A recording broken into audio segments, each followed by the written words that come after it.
మా latest videos కోసం మా ఈ తెలుగు న్యూస్ ఛానల్ సబ్స్క్రైబ్ చేసి గంట సింబల్ యాక్టివేట్ చేసుకోండి. రేపు ఆదివారం అద్భుతమైన రోజు. రాత్రికి గ్యాస్ పొయ్యి కింద ఈ ఆకును పెట్టండి చాలు.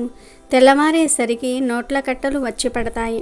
రాత్రికి రాత్రే మీరు కుబేరులైపోతారు. మీ కష్టాలన్నీ కూడా తీరిపోతాయి. కోట్ల సంపాదన మీ సొంతమవుతుంది. ఆదివారం రోజు గ్యాస్ పొయ్యి కింద ఎవరైతే ఈ ఆకును పెడతారో వారికి చక్కటి యోగం ప్రాప్తిస్తుంది. లక్ష్మీదేవి అనుగ్రహంతో రాజయోగం పడుతుందని శాస్త్రాలు చెప్తూ ఉన్నాయి. ఆదివారం రోజు ధన సమస్యలు ఉన్నవారందరూ కూడా తప్పనిసరిగా ఈ పరిహారాన్ని చేసుకుంటే త్వరలోనే ఆ సమస్యలన్నీ కూడా పోతాయి. సమస్యలు అంటే ఆర్థిక సమస్యలు, అప్పుల బాధలు, రావాల్సిన ధనం రాకుండా ఆగిపోవటము, సంపాదన తగ్గిపోవటము, ఇవన్నీ కూడా ధన సమస్యలే. ఇలాంటి ధన సమస్యల నుండి బయటపడాలంటే ఆదివారం రోజు గ్యాస్ పొయ్యి కింద ఈ ఆకును పెట్టండి. అలా పెట్టడం వలన రాత్రికి రాత్రే లక్ష్మీదేవి మీ ఇంట్లో తిష్ట వేస్తుంది, కుబేరులుగా మార్చేస్తుంది. అమ్మవారే కావలసినంత సంపదను ఇస్తారు. గ్యాస్ పొయ్యి అనేది లక్ష్మీదేవి స్వరూపం. గ్యాస్ పొయ్యి విషయంలో తప్పక కొన్ని నియమాలను పాటించాలి. గ్యాస్ పొయ్యిని ఎప్పుడూ నీట్గా ఉంచుకోవాలి. పొయ్యి మీద పాలు ఒలికినా, కూర ఒలికినా, అన్నం ఒలికినా, ఇలా ఏం ఒలికినా వెంటనే తుడిచివేయాలి. గ్యాస్ పొయ్యి మురికిగా ఉన్న, గ్యాస్ పొయ్యి మీద పాలు, అన్నము, కూరల మరకలు ఉన్న లక్ష్మీదేవి మీ ఇంట్లో నిలవదు. అలాగే ఉదయం పూట పాచిముఖంతో గ్యాస్ పొయ్యిని తాకకూడదు. బ్రష్ చేసుకొని కాళ్ళు చేతులు కడుక్కొని అప్పుడు గ్యాస్ పొయ్యి దగ్గరకు వెళ్ళాలి. వంట చేసే ముందు గ్యాస్ పొయ్యికి పసుపు మరియు కుంకుమలతో బొట్లు పెడితే చాలా మంచిది. లక్ష్మీదేవి అనుగ్రహం కలుగుతుంది. గ్యాస్ పొయ్యి విషయంలో ఈ నియమాలు పాటిస్తూ ఆదివారం రోజు గ్యాస్ పొయ్యి కింద ఒక ఆకును పెడితే రాత్రికి రాత్రే మీరు కుబేరులుగా మారిపోతారని సిద్ధశాస్త్రం చెప్తుంది. మరి గ్యాస్ పొయ్యి కింద ఏం పెట్టాలి అనే విషయాన్ని ఇప్పుడు మనం ఈ వీడియోలో వివరంగా తెలుసుకుందాము. అంతకన్నా ముందు ఒక పవిత్ర కథను విందాం. ఫ్రెండ్స్, ఈ వీడియో చూసే ముందు శ్రీమాత్రే నమః అని ఒక చిన్న కామెంట్ చేయండి. అలాగే ఈ వీడియోకి ఒక లైక్ కొట్టి మా ఛానల్ని కూడా సబ్స్క్రైబ్ చేసుకోవటం మర్చిపోవద్దు. ఒకానొకప్పుడు ఒక నగరంలో సీతారాం అనే ఒక గొప్ప ధనవంతుడు ఉండేవాడు. ఆయన భార్య పేరు సుమిత్ర. వారిద్దరూ దైవభక్తి కలిగి ధర్మంగా జీవించేవారు. అయితే వారికి సంతానం లేదని బాధపడేది. ఎన్నో రోజులు వ్రతాల తర్వాత లక్ష్మీదేవి కటాక్షంతో వారికి ఒక అందమైన ఆడపిల్ల పుట్టింది. ఆ బిడ్డకు వసుధార అని పేరు పెట్టారు. అల్లారు ముద్దుగా పెంచటం వల్ల వసుధారకు ఏ లోటు తెలియకుండా పెరిగింది. కానీ అతి గారాబం ఆమెను బద్ధకస్తురాలిగా, గర్విష్టిగా మార్చింది. ఆమెకు శుభ్రత అంటే ఇష్టం ఉండేది కాదు. ఇంట్లో ఏ పని ముట్టుకునేది కాదు. వసుధారకు యుక్త వయసు రాగానే ఆమె తల్లిదండ్రులు పెళ్లి సంబంధాలు చూడటం మొదలుపెట్టారు. ఎందరో ధనవంతుల సంబంధాలు వచ్చినా వసుధార గర్వంతో అందరినీ అవమానించి పంపేది. ఒకరోజు ఆమె తన స్నేహితురాలతో కలిసి అడవికి వెళ్ళినప్పుడు అక్కడ గోవింద్ అనే ఒక పేద బ్రాహ్మణ యువకుడిని చూసింది. అతను చాలా శాంత స్వరూపం కలవాడు, పండితుడు, విష్ణు భక్తుడు. అతని మంచి గుణాలను, రూపాన్ని చూసి వసుధార ఇష్టపడింది. ఇంటికి వచ్చి ఆ యువకుడినే పెళ్లి చేసుకుంటానని తండ్రితో చెప్పింది. కూతురి సంతోషం కోసం సీతారాం ఒప్పుకున్నాడు. గోవింద్ మొదట తన పేదరికం కారణంగా వద్దన్నా సీతారాం నచ్చజెప్పి వారికి కావాల్సినంత సంపద ఇస్తానని మాట ఇచ్చాడు. అలా వారిద్దరికీ వైభవంగా వివాహం జరిగింది. పెళ్లి సమయంలో వసుధార తల్లి ఆమెకు ఒక కొత్త చీపురుని ఇచ్చి, అమ్మ, ఇది లక్ష్మీ స్వరూపం, దీన్ని జాగ్రత్తగా చూసుకో, ఇంట్లో లక్ష్మీదేవి స్థిరంగా ఉంటుంది అని చెప్పింది. కానీ వసుధార ఆ మాటలను పెడచెవిన పెట్టి చీపురును ఒక మూలన పడేసింది. పెళ్లి తర్వాత సీతారాం వారికి ఒక పెద్ద భవంతిని కట్టించి గోవిందునికి వ్యాపారం కోసం ఒక దుకాణాన్ని కూడా పెట్టించాడు. మొదట్లో అంతా సంతోషంగానే గడిచింది. కానీ కొద్ది రోజులకు వసుధార నిజస్వరూపం బయటపడింది. ఆమె బద్ధకం వల్ల ఇల్లంతా మురికిగా ఉండేది. ఎక్కడ చూసినా బూజు, చెత్త పేరుకుపోయేవి. అత్తగారు గోవింద్ తల్లి తన పాత ఇంటి నుండి తెచ్చుకున్న ఒక పాత చీపురుతో రోజు ఇల్లు శుభ్రం చేసేది. ఆ చీపురు అంటే ఆమెకు ఎంతో గౌరవం. ఒకరోజు వసుధార తన స్నేహితుల ముందు అత్తగారు ఆ పాత చీపురుతో ఇల్లు ఊడ్స్తూ ఉండటం చూసి కోపంతో దాన్ని లాక్కుని బయట విసిరేసింది. మీ పాత అలవాట్లు మానరా? నా స్నేహితుల ముందు నన్ను అవమానిస్తారా? ఈ ఇంట్లో ఉండాలంటే నా పద్ధతిలోనే ఉండాలి, లేకపోతే వెళ్ళిపో అని కఠినంగా మాట్లాడింది. ఆ అవమానం భరించలేక గోవింద్ తల్లిదండ్రులు ఆ ఇంటిని విడిచి వారి పాత ఇంటికి వెళ్ళిపోయారు. అత్తమామలు వెళ్ళిపోయాక వసుధారకు ఇంటి పని తప్పలేదు. ఆమె రోజూ చీపురు పట్టేది, కానీ దాన్ని ఏమాత్రం గౌరవించేది కాదు. చీపురును కాలితో తన్నటము, తలకిందులుగా నిలబెట్టటము, శుభ్రం చేశాక ఎక్కడ పడితే అక్కడ పడేయటం చేసేది. ముఖ్యంగా సూర్యాస్తమయం తర్వాత ఇల్లు ఊడ్చి ఆ చెత్తను బయట పారబోసేది.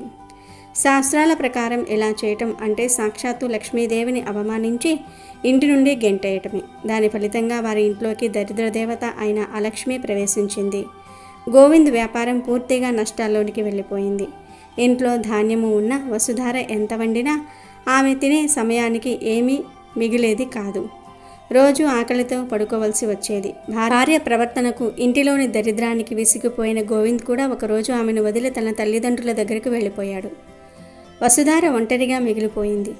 ఆమె తండ్రి ఇచ్చిన సంపద మొత్తం కరిగిపోయింది. చివరికి తినడానికి తిండి కూడా లేని పరిస్థితి వచ్చింది. అయినా ఆమెలో మార్పు రాలేదు. ఆ సమయంలో ప్రతిరోజు ఒక సాధువు ఆమె ఇంటి ముందు ఆగి ఇంటి వైపు చూసి నమస్కరించి వెళ్ళిపోయేవాడు.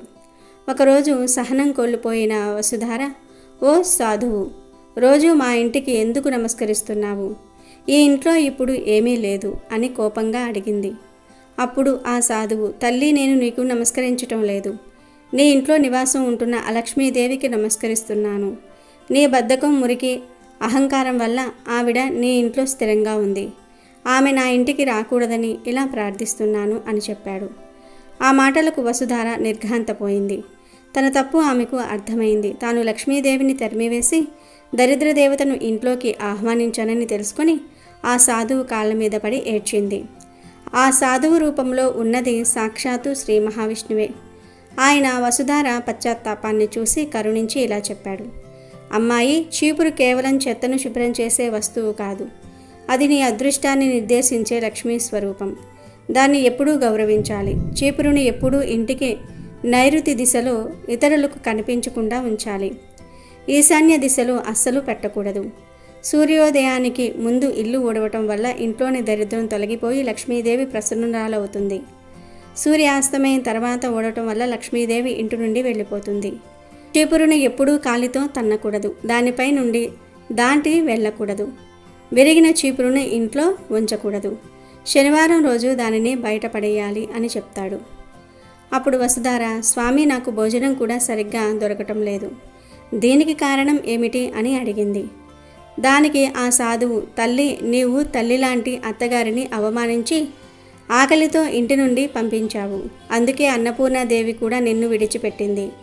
ఇకపై వంట చేసే ముందు అన్నపూర్ణాదేవిని తలుచుకుని వండిన తర్వాత మొదటి ముద్దను ఆవుకు గాని కాకికి గాని పెట్టిన తర్వాతే భోజనం చెయ్యి. నీ భర్త, అత్తమామల దగ్గరకు వెళ్ళి క్షమాపణ అడుగు. వారు నిన్ను క్షమిస్తారు అని చెప్పి అంతర్ధానమయ్యాడు. వసుధార వెంటనే తన భర్త, అత్తమామలు ఉన్న పాత ఇంటికి వెళ్ళి వారి కాళ్ళపై పడి తన తప్పులను ఒప్పుకొని క్షమించమని వేడుకుంది. ఆమెలోని పశ్చాత్తాపాన్ని చూసి వారు మనసారా క్షమించారు. అందరూ కలిసి మళ్ళీ తమ పెద్ద ఇంటికి తిరిగి వచ్చారు. ఆ రోజు నుండి వసుధార పూర్తిగా మారిపోయింది. ప్రతిరోజు ఉదయాన్నే లేచి ఇంటిని శుభ్రం చేసి చీపురును గౌరవంగా ఒకచోట పెట్టేది. అన్నపూర్ణాదేవిని పూజించి వంట చేసేది. అత్తమామలను, భర్తను ప్రేమగా చూసుకునేది. కొద్ది రోజుల్లోనే వారి ఇంట్లోని దరిద్రం తొలగిపోయి మళ్ళీ సిరి సంపదలతో, సుఖ సంతోషాలతో నిండిపోయింది. ఇంట్లో శుభ్రత, ప్రేమ, గౌరవం ఉంటే లక్ష్మీదేవి ఎల్లప్పుడూ నివాసం ఉంటుందని వసుధార తెలుసుకుంది. ఇక వీడియోలోకి వస్తే, ఎవరైతే ధన సమస్యలతో బాధపడుతూ ఉన్నారో, ధన సంపాదన పెరగాలని ఆశపడుతూ ఉన్నారో వారు చక్కగా ఆదివారం రోజు రాత్రి పడుకునే ముందు ఒక రావి ఆకును తెచ్చుకోండి. ఎందుకంటే రావి ఆకుకు ధన సమస్యలను తొలగించే శక్తి ఉంది.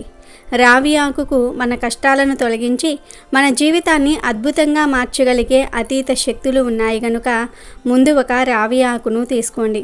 మీకు రావి ఆకు దొరకపోతే ఉమ్మెత్త ఆకు ఉంటుంది కదా, ఆ ఆకుతో అయినా సరే ఈ పరిహారం చేసుకోవచ్చు. ఉమ్మెత్త ఆకుకు కూడా మన జీవితాలను మార్చేసే శక్తి ఉంది కనుక ముందు రావి ఆకును కానీ లేదా ఉమ్మెత్త ఆకును కానీ తెచ్చుకొని పసుపు నీటితో శుభ్రం చేయండి.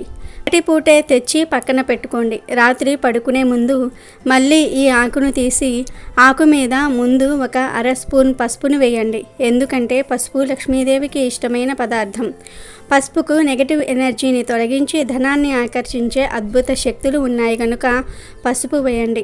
ఆ పసుపులో కొంచెం చిటికెడు ఆవాలు కూడా వేయండి. ఆవాలు కూడా అతీత శక్తులను కలిగి ఉంటాయి. ఆ తర్వాత 2 లవంగాలను ఈ ఆకులో వేయండి. లవంగాల గురించి ప్రత్యేకంగా చెప్పవలసిన అవసరం లేదు. లవంగాలు, ఆవాలు, పసుపు ఇవన్నీ కూడా లక్ష్మీదేవిని ఆకర్షించే పదార్థాలు కనుక వీటన్నిటినీ కూడా ఆకులో వేసి తర్వాత ఆ ఆకును తీసుకుని వెళ్ళి మీ వంటగదిలో గ్యాస్ పై కింద పెట్టండి.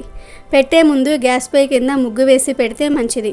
రాత్రి పడుకునే ముందు ఇలా గ్యాస్ పొయ్యి కింద ఆకులు ఇవి వేసి పెట్టడం వలన తప్పనిసరిగా మీకు ఉండే ఎలాంటి ధన సమస్యలైనా సరే పోతాయి.